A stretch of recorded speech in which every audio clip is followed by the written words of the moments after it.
Ikaze kuri AZ Kigali tubaha ikaze mu makuru y'imikino by'umwihariko agaruka ku makuru ya transferi ku mugabane w'Iburayi mu makipe yanyu mukunda cyane, aho turi bugaruke kuri Manchester City, Liverpool, Arsenal, Chelsea by'umwihariko ufite n'amakuru menshi cyane nayo turayimaramo akanya. Rero dutize agahe gatoya cyane tuganire kuri ano makuru, tukubwire byinshi bivugwa mu makuru y'imikino cyane cyane ya transferi. Isoko rero ry'igura n'igurishwa ry'abakinnyi ryarafunguye mu gihe cy'akanya gato cyangwa se ibyo twakita nka kamini market cyangwa se akamini mercato kuva ku itariki ya mbere uku kwezi kwa gatandatu rikaba rizafunga nibura ku itariki 10 uku kwezi kwa gatandatu, rikaba ryarashyizweho na FIFA kugira ngo ryorohereze amakipe azitabira igikombe cy'isi cy'amaklub kizabera USA, ariko ubwo no kuvuga ngo amakipe nayo atazajyayo nayo yagiriwe umugisha wo guprofitira kuri aka kamerikato. Ubwo rero amakipe yose ari busy ku isoko ashakisha anegosia ari uburyo yakiyubaka kugira ngo umwaka utaha imikino uzagende neza. Ikipe ya Manchester United rero ikaba yatangiye kubaka bundi bushya nyuma y'umwaka mubi cyane yagize, aho yarangije ku mwanya wa 16. Tuvugana rero ikaba yaramaze gusinyisha Matheus Cunha wavuye muri Wolverhampton ku kayabo ka $62 z'amayero. Ikaba kandi kiri gushaka Bryan Mbeumo, umukinnyi ukomeye cyane wa Brentford w'umunyakameroni, bakaba bamushaka kumukurikizaho mu gihe Manchester United iri gutanga $45 ariko ikipe ya Brentford ikayitera twatsi ivuga ko ari makeya. Bruno Fernandes we yamaze gutanga green light kuri Manchester United yuko nta hantu azajya agomba kuguma muri Manchester United nyuma yuko yanze amafaranga yo muri Saudi Arabia menshi cyane. Manchester kandi ku ruhande rwa Manchester City ikaba yamaze kumvikana mirase ku mukinnyi wabo wita Tijani Reinders.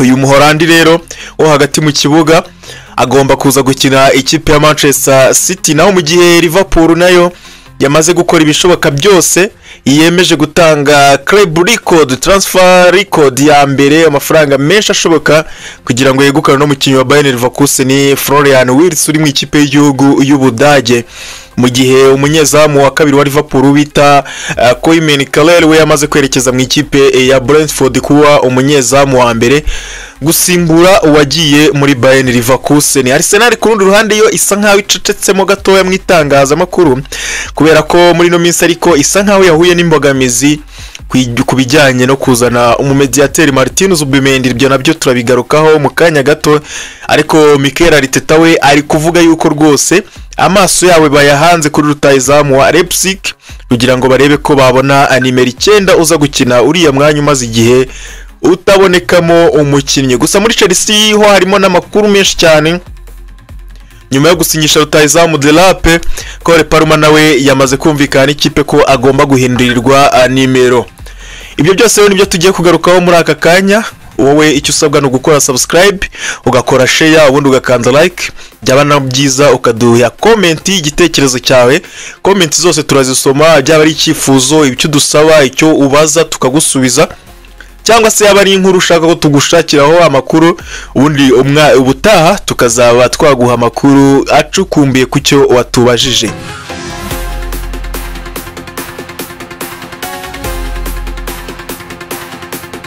Duhereye mu ikipe ya Manchester City ho gatoya yamaze kandi kwemeranwa n'umukinnyi ukina ku ruhande rw'ibumoso yugarira mu ikipe ya Wolverhampton bita Ryan Aitnuri.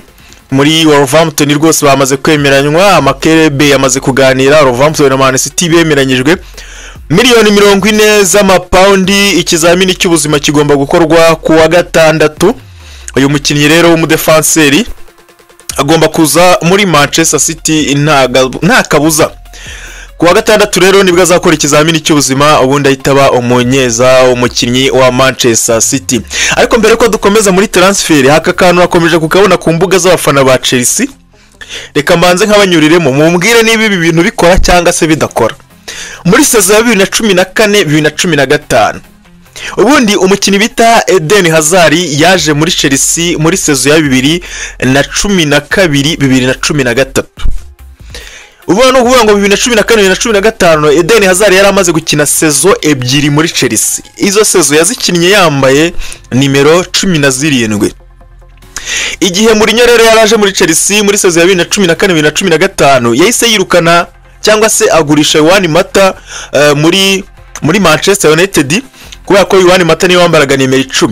Icyo gihe Eden Hazard yahise afata nimero ya Yohani Mata nimero 10 arayambara. Icyo gihe Chelsea yahise isinyisha umwataka Diego Costa imukuye mu ikipe ya Atletico Madrid. Icyo gihe kapiteni wa Chelsea yari John Terry, akaba yari na product academy ka Chelsea. Nuvuga ngo n'umukinnyi yari kapiteni ariko yarakuriye muri Chelsea n'undi Chelsea iyamureze. Tujye muri icyo gihe Chelsea yatwaye Premier League nayo mubyibuka. Kubwa Jose Mourinho murabyibuka. Tujye muri Chelsea y'uno munsi rero 2025-2026. Kole Palmer ubu ngubu bemeye ko agomba kwambara nimero 10 za ekipe ya Chelsea nyuma ya sezo ebyiri amaze gukina muri Chelsea yambaye nimero 20. Captain ni Reece James, ni academy product cyangwa se n'umukinnyi wakuriye mu academy ka Chelsea, ubu ni captain. Chelsea yasinyishije rutahizamu imuvanye muri Ipswich Town bamwita De La Priam. None se abafana ba Chelsea baravuga ati se uno mwaka twitega igikombe? Nawe watubwira nk'umuntu ureba umupira ibi bintu byahura byakongera bikirepeta nyuma y'imyaka 10? Birashoboka. Uratubwira muri comment rero, utubwire niba koko ibi bintu bibaho, utubwire niba bishoboka muri comment duhuriremo. Akandi kantu ntajya muri transfer ntababwiye nuko rwose ngiye kubabwira urutonde rw'amakipe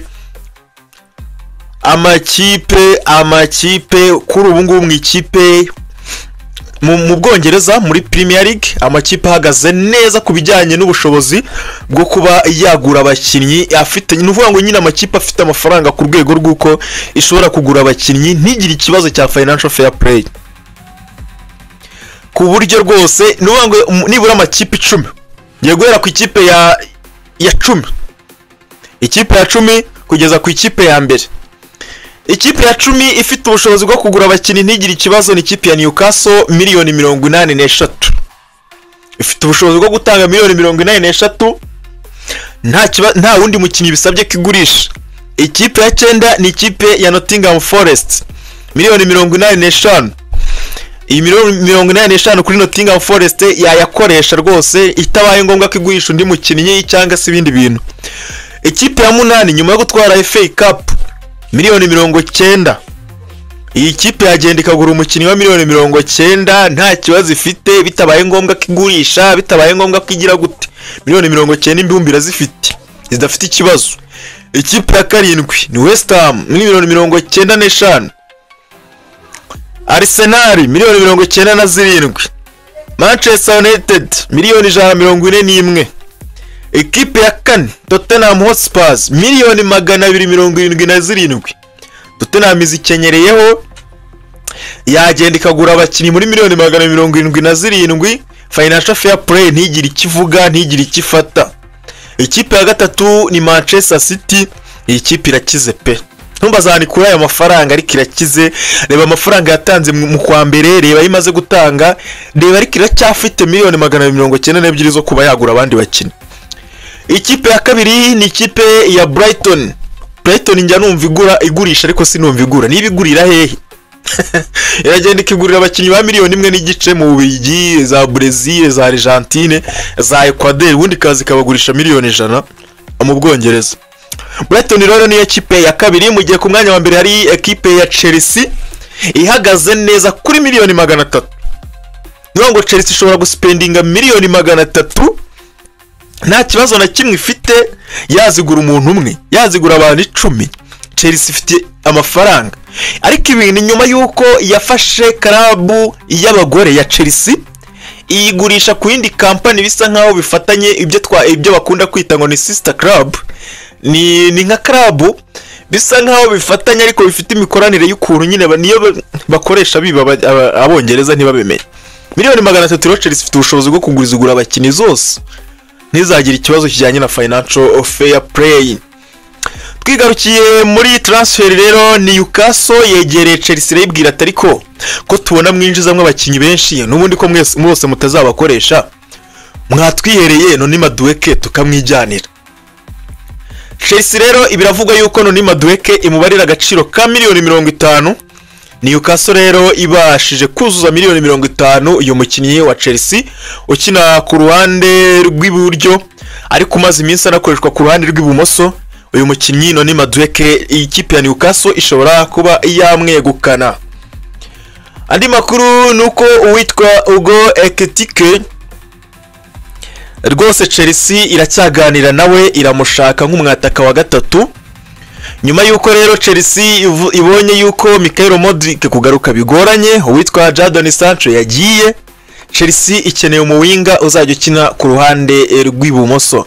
Ariko uyu Ekitike ntago ari umuwinga, niwe ni umwataka. Icyo bashaka nuko uwitwa Nicolas Jackson yajya ku ruhande rw'ibumoso akaba azajya akina nk'umuwinga, noneho Liam Delap ndetse na Hugo Ekitike akaba ari bo babiri bazajya bakina kuri nimero 9 ya equipe ya Chelsea.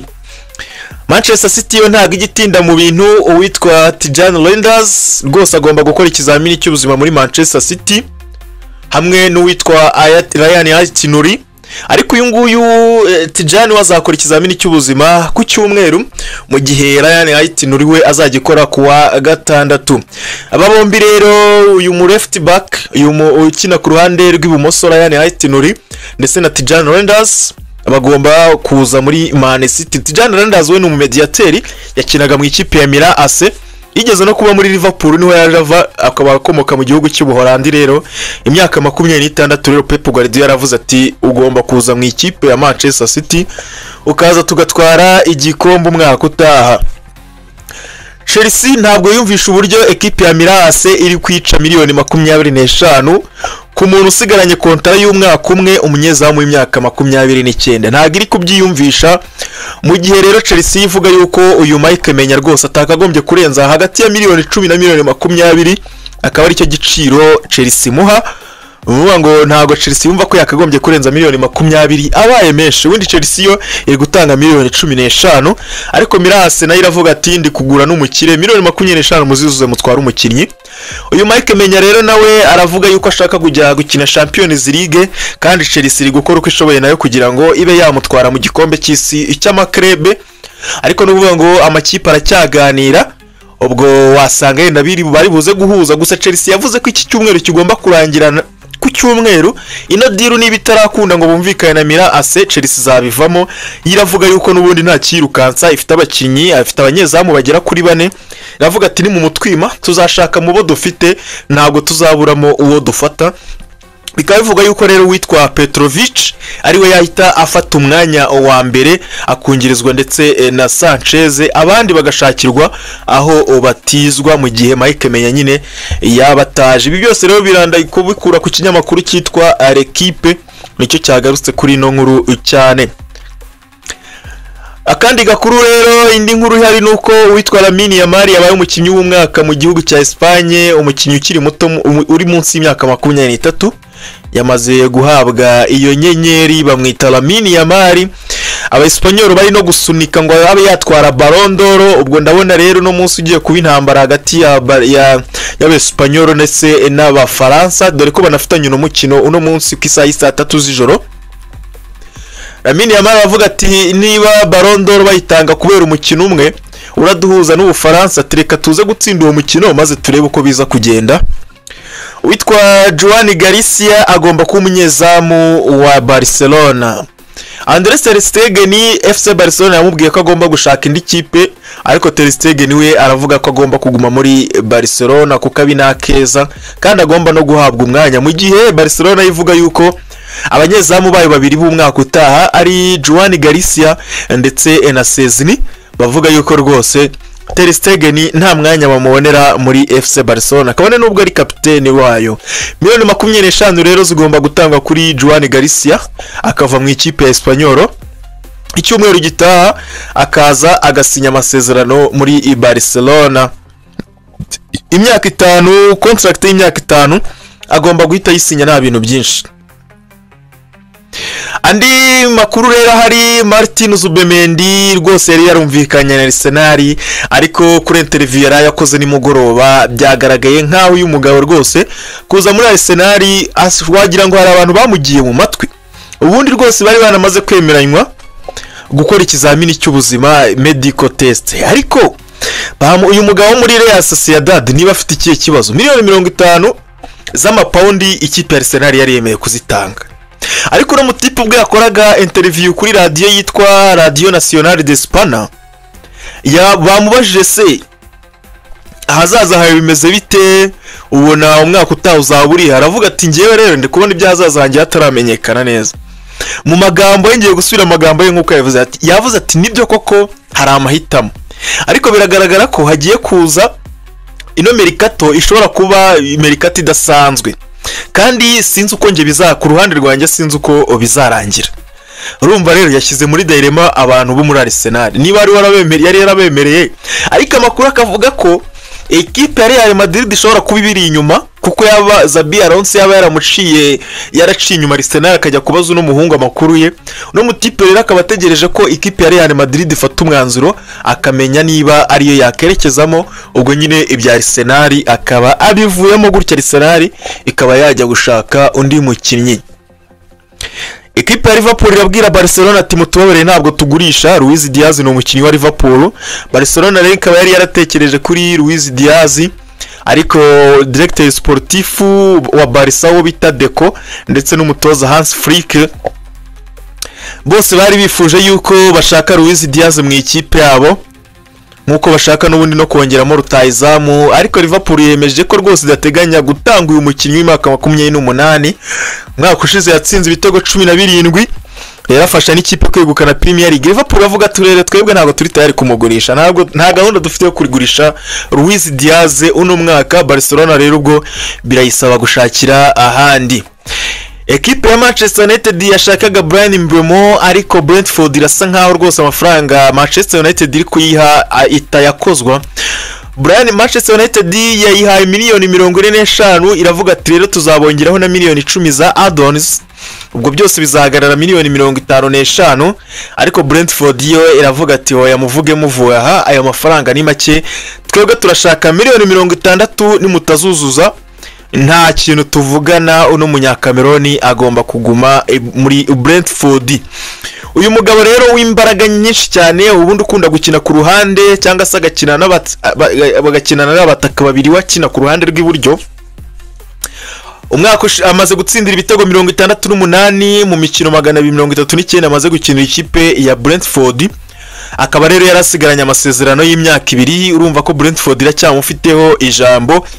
Ariko ikindi Bryan Mbeumo aravuga ati ngiye Manchester United mugomba kumpemba 250, ariko Manchester United iravuga ko nta kibazo ifite kubijyanye n'umushahara, kandi muri Brentford Mbeumo ubundi yarasanzwe ahembwa ibihumbi 45 by'amapaundi. Urumva rero we arasaba ko agomba gukubirwa umushahara nibura inshuro 5 kugira ngo ave muri Brentford yerekeze mu ikipe ya FC Manchester Football Club cyangwa Manchester United, byose ni kimwe. Arsenal rero iri mu biganiro na Leroy Sané nyuma yo kumenya ko Bayern Munich nta gahunda ifite yo kumwongerera amasezerano. Arsenal yahise itangira ibiganiro n'uyu mukinnyi wa Bayern Munich Leroy Sané, nkuko byatangajwe n'uwitwa Christian Falk, ni umudage. Yabitangaje aravuga ati ndabizi neza rwose hari amakipe menshi yo muri Premier League yamwifuzaga, harimo na Tottenham, atari ko Arsenal niyo yatangiye ibiganiro, kuko rwose nkuko mubizi uwitwa Bukayo Saka yavunitse muri Arsenal, kumubonera umusimbura rero ni ikibazo. Bivuga ko rero Arsenal iri kuvugana n'uhagarariye Sané we bita Pini Zahavi kubijyanye n'amasezerano ashoboka. Uyu Pini Zahavi niwe mu agent wa Leroy Sané. Uyu mukinnyi rero amaze kugira imyaka 29, akaba yifuza umushahara nibura 192 by'amayero ku buri cyumweru, hakiyongeraho na miliyoni 2,500 agomba kuba ibihembo cyangwa se nubwo ari free agent, ariko agomba kuboneka amafaranga signing on fees. Nk'umukinnyi n'usinyiye ikipe abagomba kugira amafaranga ya signing on fees miliyoni 2,500 rero Leicester akaba ari yashaka kugira ngo yerekeze mu ikipe ya Arsenal. Nyuma yuko Inzaghi rero asezeye mu ikipe ya Inter de Milan, Simone Inzaghi akerekeza muri Arabia Saudite, ako agiye gukora akazi kazajya kamuhemba niburi 500 by'amayero buri cyumweru. Ikipe ya Inter de Milan yari yifuje umutoza Fabregas kugira ngo aze kuba yayitoza, ariko Fabregas yayiteye shot aravuga ati ngewe mfite akazi keza, mfite akazi kenshi ngomba gukora mu ikipe ya Como.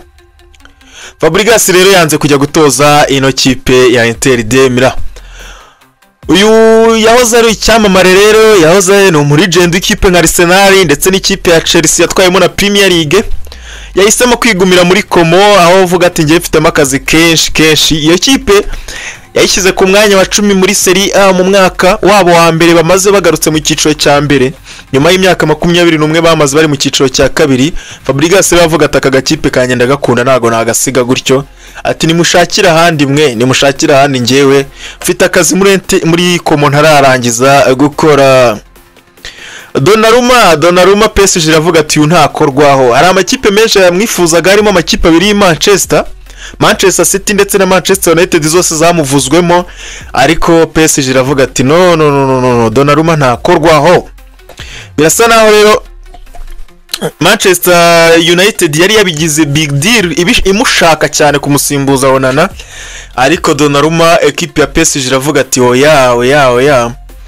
Uwitwa Enzo Raiola rero yabwiye uwitwa Calcio Mercato ni ikinyamakuru cyo mu Butaliyani ko amakuru avuga ko uyu munyezamu ashobora kujya Old Trafford rwose ari ibihuha. Nta kiganiro na kimwe kigeze kiba hagati ya Manchester ndetse n'umu agent wa Donnarumma, aravuga ko rero ari ibihuha, nta makuru ahari yuko Donnarumma ashobora gusohoka muri Paris Saint-Germain.